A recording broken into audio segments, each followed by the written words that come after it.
My name is John. I'm 28. I'm currently doing a PhD in the University of Canterbury with mechanical engineering. It's broadly an area of nanotechnology, focusing on nanomaterials in a process called electrospinning. Currently, electrospinning around the world is being used in the filtration industry because it's a nice, easy application for the style of material that's being produced. One of the things we dream that this fiber could be used for is to literally be able to take cloned cells from a burn victim, be able to mix it together with the fibers that we're spinning at the same time to be able to directly spray, effectively skin onto a burn victim. Probably at about the age of 12 is about when things really went wrong for me. I find that depression is something where it's almost like a Jekyll and Hyde situation, where you've got yourself normally and suddenly you switch into this person where all of the negative things just become blown up massively out of proportion and all the positive things are shrunk down to the point where you can't see them. You just think things are worse than they are. And it takes massive amounts of mental strength to be able to pull yourself back out of that. I was always looking at myself and questioning, like, why was I even here? What purpose did I serve? Why would I bother existing when I felt so awful? It's when it becomes every day of your life. It's when it becomes so that every morning when you wake up, you think, oh God, not another day. It's when at night you don't want to go to sleep because you know that at least with today, you've survived today and you're in charge of today enough. Whereas if you go to sleep, you don't know what tomorrow is going to bring. And you're terrified because it's like, oh, then I have to face a whole new day with all new challenges. I became very, very, very isolated. I'd pretty much already given up on the idea that anybody was able to help me. And it took till I was about 20 before I was finally diagnosed with depression, and that was a revelation for me. Because up until then, I just assumed that there was something wrong with me and that I was an inferior human being. And then finally being told that actually this is an illness. This isn't just something that you're doing. It's not your fault. It was like freeing. For a couple of years before I was diagnosed, people were sort of like, we think you may be suffering from some form of depression. You should probably go see somebody about it. And I was like, no, it's not me. I'm fine. It sort of hit like a critical point where I was like, well, even though I don't think that this is going to help, I'm just going to go and try. I think it was a fear that it would turn out to be worse than it actually was. If somebody was to actually analyze it and look at it, it would turn out that I was actually fantastically broken and there was no way I was ever going to be able to maintain a normal life. And at least when I didn't know, there was that air of mystery and I could carry on assuming that I was actually all right.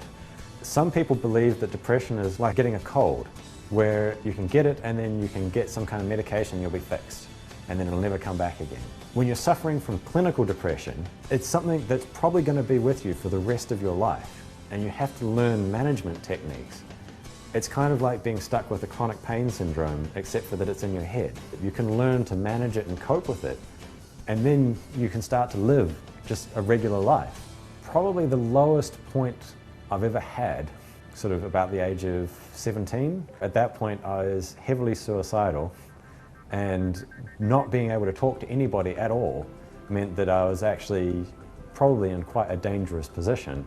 There was a suicide at my school, and I saw how devastating it was to everybody around. I could see that my illness isn't just about me, and I realized that my suffering personally couldn't possibly compare to the suffering that I would inflict on everybody around me if I actually gave up. And from there, I've never ever managed to hit that low point ever again.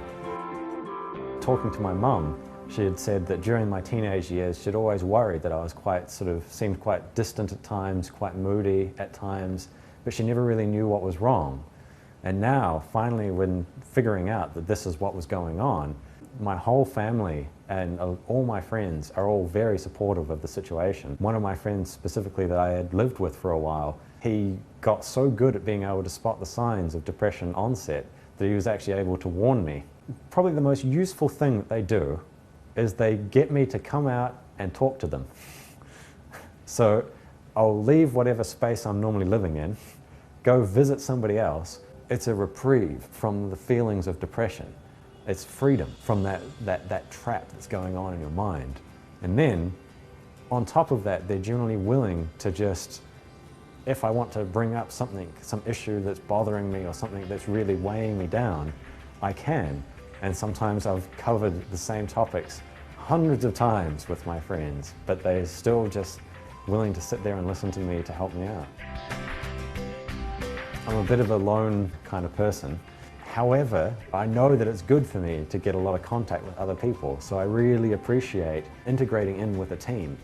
And my boss at Plant and Food Research has been very, very helpful and very, very supportive in allowing me to work in hours that suit, so that if I need to take a literal mental health day, then I can take a mental health day and make up the time at other points. Also, I get almost daily contact with him, and being able to just sit down and talk not just about work, but also he is a friend and able to talk and communicate with how things are going.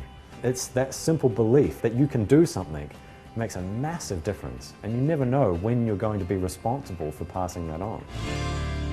I can tell by how organized I am as a person in my everyday life. As soon as it starts to get to the point where, say, I'm starting to skip meals more often, or if I'm not getting dishes done at home, if my sleeping patterns have started to shift further and further into the afternoons, then I know that something's going wrong. What I try to do is I try to always maintain a certain level of reserves, so that if I know things are beginning to get difficult, I back off, I try to slow everything down. And then if something very important comes up that needs to be dealt with right now, I've got something to be able to dig deep into, pull up, get it done, and then sit back and relax and, take it easy again. I try to sort of manage my workflow along with my energy reserves for coping, and that works reasonably well when you've got a boss that understands that you can't be just pushed at 100% the whole time. I sometimes feel like suffering from clinical depression has sort of put me on an accelerated fast track for personal development, simply because I needed to do that to survive. I was quite happy when I managed to become a runner-up for the New Zealand Young Scientist of the Year Awards.